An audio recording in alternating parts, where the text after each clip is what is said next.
যোগী আদিত্যনাথ সাক্ষী মহারাজকেও ছাপিয়ে গেছেন হিমন্ত বিশ্ব শর্মা। কট্টর হিন্দুত্ববাদী হিসেবে নিজেকে প্রমাণ করতে চাইছেন হিমন্ত বিশ্ব। মুখ্যমন্ত্রী ডক্টর হিমন্ত বিশ্ব শর্মাকে নিয়ে সোমবার এই বিস্ফোরক মন্তব্য করেছেন নগাঁওয়ের সাংসদ প্রদ্যোৎ বরদলৈ। আপনাকে জানেন যে বিজেপির কার্যকালাপে প্রথমতে দুজন ব্যক্তিয়ে অনুপরে মুসলমানের বিরুদ্ধে বিক্ষোভগার কৰি আছিলে। এজন হল উত্তৰ প্ৰদেশৰ মুখ্যমন্ত্ৰী যোগী আদিত্যনাথ, আনজন হল সাক্ষী মহাৰাজ বুলি এজন এমপি। সাধু দুয়োজনকে চেৰ পেলাই আজি হিমন্ত বিশ্ব শৰ্মাই গোটেই ভাৰতবৰ্ষৰ ভিতৰত আটাইতকৈ যদি বেছি কট্টৰ একেবাৰে উশাহটো সাম্প্ৰদায়িক ৰাজনীতি, নিশাহত সাম্প্ৰদায়িক ৰাজনীতি, হয়তো সোঁতেও তেওঁ সাম্প্ৰদায়িক কথা কয়। তেওঁ এনেকুৱা ধৰণৰ সাম্প্ৰদায়িক বিক্ষোভগাৰ কৰাৰ ২০ বছৰ চলোৱাৰ তেওঁ ৰাজনীতি আৰম্ভ কৰিলে ২০১৬ চনৰ পৰা। গিরগিটির মতো রং পাল্টান মুখ্যমন্ত্রী হিমন্ত বিশ্ব শর্মা। সাধারণত সংযত শান্ত স্বভাবের প্রদ্যোৎ সোমবার নিজেকে সামনে রাখতে পারেননি। কলিয়াবরে দলীয় এক কর্মী সভায় বক্তব্য রাখতে গিয়ে প্রদ্যোৎ বলেন, বিজেপি যোগদান কৰিয়ে আপোনালোকে কুকলুঙা জানে নহয়, গিরগিট বুলি কয় হিন্দী, চ্যামেলিয়ন।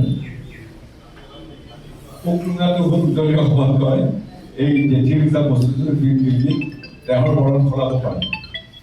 জ্বলন্ত উদাহৰণ হ'ল হিমন্ত বিশ্ব শৰ্মা। কাৰণ বিজেপিত গৈয়ে আপোনালোকে জানে যে বিজেপিৰ কাৰ্যকালাপে প্ৰথমতে দুজন ব্যক্তিয়ে অনুপৰে মুছলমানৰ বিৰুদ্ধে বিক্ষোভগাৰ কৰি আছিলে। মুসলিমদেৰ পাঞ্চিং ব্যাগ হিসেবে ব্যবহাৰ কৰছেন মুখ্যমন্ত্ৰী। সেই আৰম্ভ কৰিলে বক্সাৰবিলাকে যেনেকৈ পাঞ্চিং বেজৰ অনুপতে ঘুচিয়াই থাকে, ইফালে ঘুচিয়াই সিফালে ঘুচিয়াই।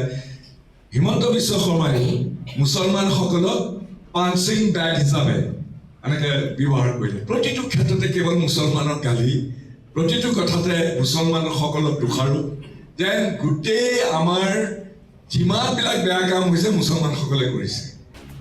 অসমের রাজনীতিতে মুসলিমদের দৃশ্যমান শত্রু হিসেবে চিহ্নিত করে হিমন্ত বিশ্ব অনন্তকালের জন্য ক্ষমতা ধরে রাখতে চান বলেও অভিযোগ করেন নগাঁওয়ের সাংসদ। আসলতে মুছলমানসকলক তেওঁ অসমৰ ৰাজনীতিত এক দৃশ্যমান শত্ৰু হিচাপে পৰিগণিত বা প্ৰতিষ্ঠা কৰিবলৈ চেষ্টা কৰি এই ডাঙৰ দুনিয়াখনৰ তেওঁ একচ্ছত্ৰী সম্ৰাট হ'বলৈ গৈ তেওঁ যাতে অনাদি অনন্তকালৰ কাৰণে যাতে তেওঁৰ ৰাজনীতি কৰি যাব পাৰে, অসমৰ মুখ্যমন্ত্ৰী হৈ যাব পাৰে, তাৰ কাৰণে এই ডাঙৰ দুনিয়াখনৰ সমৰ্থন যাতে সদায় পাই থাকে সেইটোৰ ব্যৱস্থা কৰি পেলাই এনেধৰণে ধৰ্মীয়ভাৱে ধৰ্মীয় সংকীৰ্ণতা সৃষ্টি কৰি পেলাই তেওঁ ৰাজনীতি চলাই গৈ আছে। এদিকে বাধা বিঘ্ন ভয় প্রলোভন সহ বিজেপির সব ধরনের চেষ্টার পরও পঞ্চায়েত নির্বাচনে কংগ্রেস প্রার্থী দিতে সক্ষম হয়েছে বলেই জানান প্রদ্যোৎ। শুধু প্রার্থী দেওয়া হয়নি, পঞ্চায়েত নির্বাচনে কংগ্রেস সর্বস্ব নিয়ে ঝাঁপিয়েছে বলেও মন্তব্য করেন তিনি।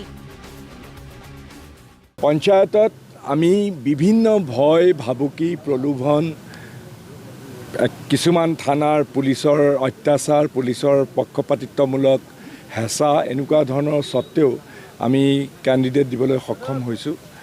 বিজেপিয়ে ভয় খাইছে, সেইকাৰণে আমাৰ বিভিন্ন ধৰণেৰে আমাক হেঁচা দি পেলাই আমাৰ মনোনয়ন পত্ৰ উঠাই দিবলৈ কিছুমানক বাধ্য কৰিলে। কিন্তু আমি সকলোৱে বৰ উদ্যমৰে সৈতে পঞ্চায়ত নিৰ্বাচনত ভাগ লৈছোঁ।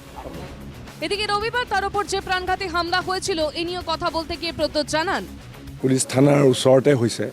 আৰু ২ নম্বৰ কথা, প্ৰায় ৪০-৪৫ জন মানুহে ক'লা পোছাক পিন্ধি, মুখত ক'লা মাস্ক পিন্ধি পেলাই, সদলে বলে হাতত লোহাৰ ৰড লৈ, হকী ষ্টিক লৈ পেলাই খোজকাঢ়ি আহিছে।